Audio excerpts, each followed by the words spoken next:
শ্রমিক ও মালিক উভয় পক্ষের স্বার্থ রক্ষা করে শীঘ্রই শ্রম আইন সংশোধন করা হবে জানিয়েছেন শ্রম ও কর্মসংস্থান উপদেষ্টা। বলেন, শ্রম অধিকার এবং শ্রমিক স্বার্থকে প্রাধান্য দেয়া হবে সংশোধিত আইনে। মে দিবস উপলক্ষে সচিবালয়ে সাংবাদিকদের সাথে মত বিনিময় সভায় এসব কথা বলেন তিনি।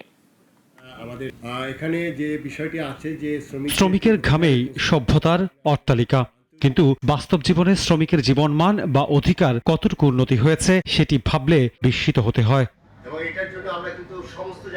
তবে এবার মে দিবসের উদযাপন আনুষ্ঠানিকতায় সীমাবদ্ধ না রেখে কাজে প্রমাণ রাখতে চায় অন্তর্বর্তী সরকার। আমি মনে করি যে 99% শ্রমিকদের সচিবালয়ে মে দিবস উপলক্ষে সাংবাদিকদের সাথে মতবিনিময় সভায় শ্রম ও কর্মসংস্থান উপদেষ্টা বলেন, শ্রমিক মালিক এক হয়ে গড়ে তোলা হবে নতুন বাংলাদেশ। সরকারের প্রচেষ্টা হচ্ছে যে হিউম্যান রাইট এবং ওয়ার্কার্স রাইট এটা যাতে সমুন্নত থাকে। আমি নিজেও আইএলওতে গিয়ে এই কথাগুলো বলে আসছি। আগামীতে জুন মাসে আইএলও হবে, সেখানে আমরা রিয়েট করবো। এর মধ্যে তো আইএলও থেকে লোকজন আসবে। আমরা প্রতিনিয়তই কিন্তু এই শ্রমিকদের এবং শ্রম আইন নিয়ে প্রতিদিনই আমরা কাজ করছি। শিগগিরই সংশোধন হবে শ্রম আইন জানিয়ে শ্রম উপদেষ্টা বলেন, সেখানে প্রাধান্য পাবে শ্রমিকের স্বার্থ। শ্রম আইনের অনেক কিছু পরিবর্তন হয়েছে, অনেক।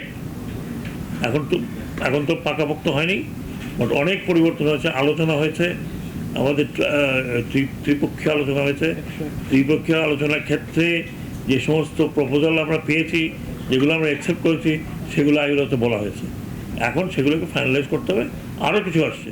এছাড়া দেশের বেকারত্ব দূর করার জন্য সরকার কর্মসংস্থান উইং তৈরির কাজ করছে বলেও জানান ডক্টর এম সাখাওয়াত হোসেন। অনেক বিষয় আছে। It starts from the factory. Anwar Hossain, নাগরিক, ঢাকা। সেই প্রশ্নের উত্তর